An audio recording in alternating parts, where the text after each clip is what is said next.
Middle of an underworld assassination hit, and her whole world gets blown to bits. Hello, I'm Hannah Gartner. Welcome to the Fifth Estate. Louise Russo's life changed forever because she happened to be in the wrong place at the wrong time. Not only did she walk into a barrage of bullets, she came face to face with the man who helped arrange the hit. Tonight, in an amazingly open and frank interview, that man will tell you how and why that hit came down. He'll also tell you about his life in the mob and what happened to him when he turned traitor to the family.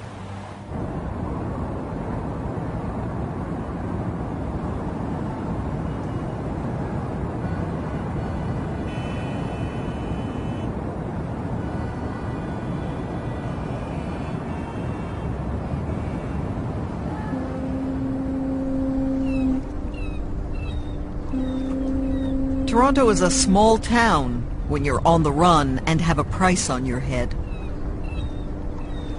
This is the first time I've been here in a long time. The only thing you miss when you're far away from home is your family. You don't miss the city. They all look the same. Same stores, same banks, same streets.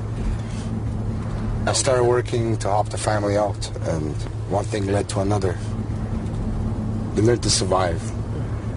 You learn to become who you're not.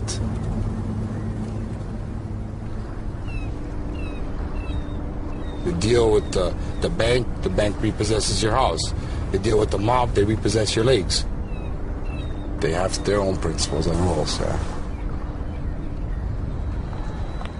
He didn't want to be out in the open, so we met at an abandoned warehouse on Toronto's waterfront. He doesn't mind you knowing his name. It's Raffaele Delle Donne. Nice to meet you. But he does not want you to know what he really looks like. Why did you feel you had to be disguised? I just don't want people to know who I am. But why? People out there are still bad boys. Looking for me. They want you dead? Yes.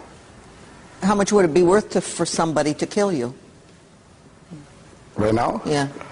Well, the rumors are it's from 50 to 100 right now, to 100,000. And who would pay $100,000 to have you killed? The boss would. The boss? Yes, Peter. Scarcella? Yes. He puts up the contracts. He decides who lives and who dies. This is Peter Scarcella. The boss, Sicilian mob. I mean, your name says it all, you know. People hear Scarcella, you know, it's like hearing the president. On the street, Scarcella is the president, the prime minister. You saw another side of him? A dark side of him. Very dark side. And no problem to get rid of you. No? No problem to put you in the hole. No problem to shoot at your head if you had to. A man with no heart, that's what I would say. So you really feel you are dead man walking? Yes. Matter of time. You just don't turn on them. You betrayed them? Yes. Betrayal is not uncommon in this line of work. That's the former Toronto mob boss in the coffin. He was killed with 2 bullets to the head. His right-hand man used to be Peter Scarcella, who also happened to be one of the last people to see him alive. It wasn't too long before Scarcella took over, building up his own lucrative criminal empire. Everything from loan sharking to mortgage fraud. The man who calls himself a bathroom tile importer runs his business from this suburban mansion. You nibbled around the edges of this world. Yes. You had been a drug addict. Yes. So you knew the players. I knew what the players were. Were you committing crimes? I was, I don't say I was committing crimes, but yes, I was. I mean, anything when you hang around with these kind of people, life is not easy. So you intend to commit little crimes here and there. A hustler all his life, Delle Donne was even conning his wife and kids. I had to support my family. Yeah. I had no job. So you try to do it the best as you can. Did your wife know what was going on? No. She had no idea? No.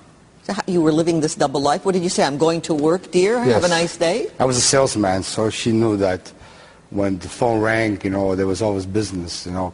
And she trusted you. She trusted me, yes. So that's a betrayal. Yes. Big time. And not the last. Never cut out for the straight life, Delle Donne was always looking for a fast buck.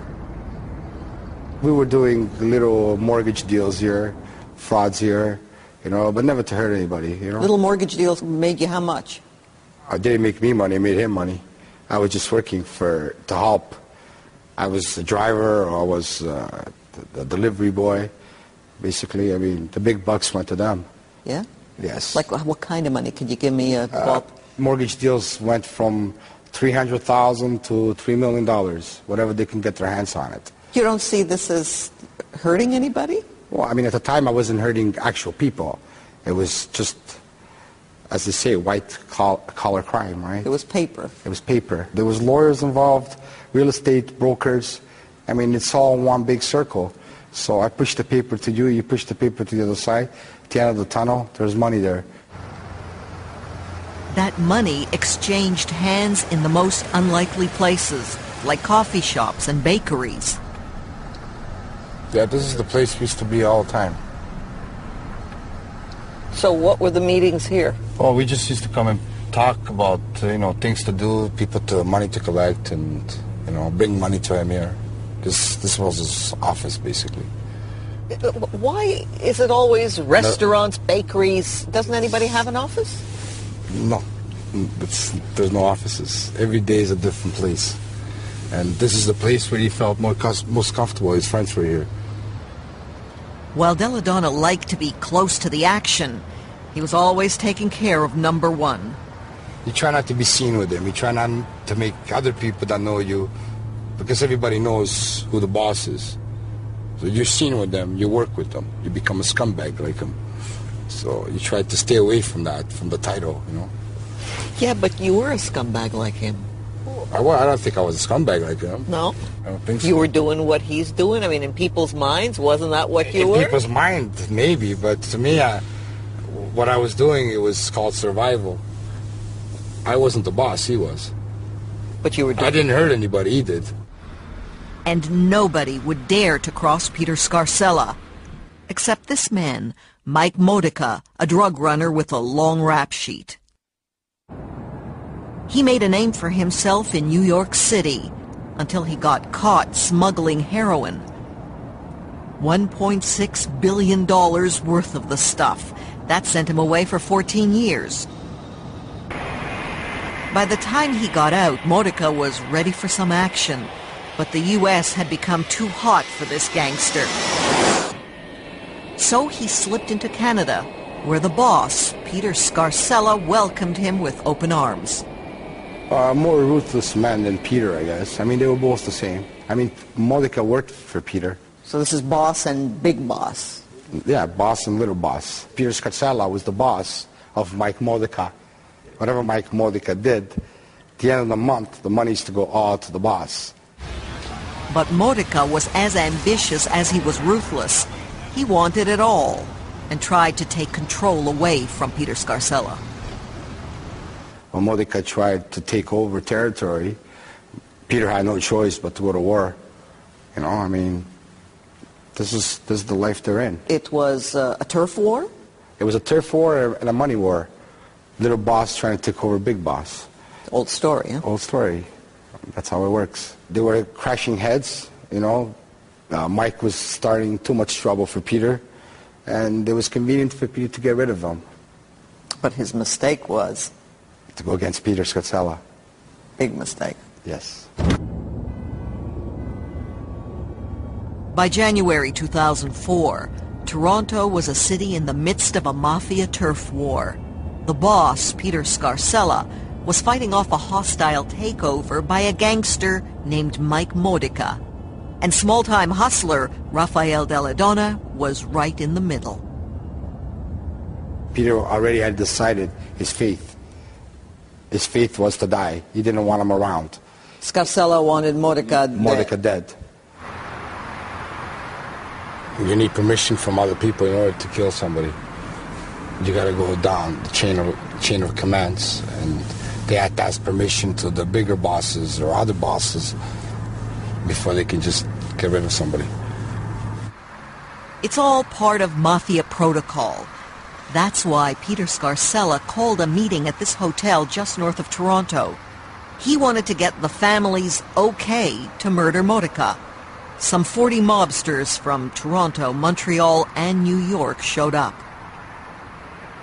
There was one boss, 3 bodyguards. One boss, 3 bodyguards. Everybody had to watch their man. So everybody was packing. The gangsters held their meeting in a most unlikely place, the lobby of the hotel. This is what I don't understand. 40 gangsters loitering in a lobby deciding somebody's fate? Yeah. While people check in? Yeah, well, people that were coming in, I don't think they know who those people were, right? They thought it was a convention going on or something. This doesn't make sense. I know. I don't know if it's supposed to make sense, but that's how it went. It went the way Peter Scarcella wanted. Mike Modica was now a marked man. And the news hit the streets fast. Fearing for his life, Modica hid out. But Raffaele Delle Donne knew where to find him. When the message got to Scarcella that I knew where Mike was, Peter decided to put me in as a snitch.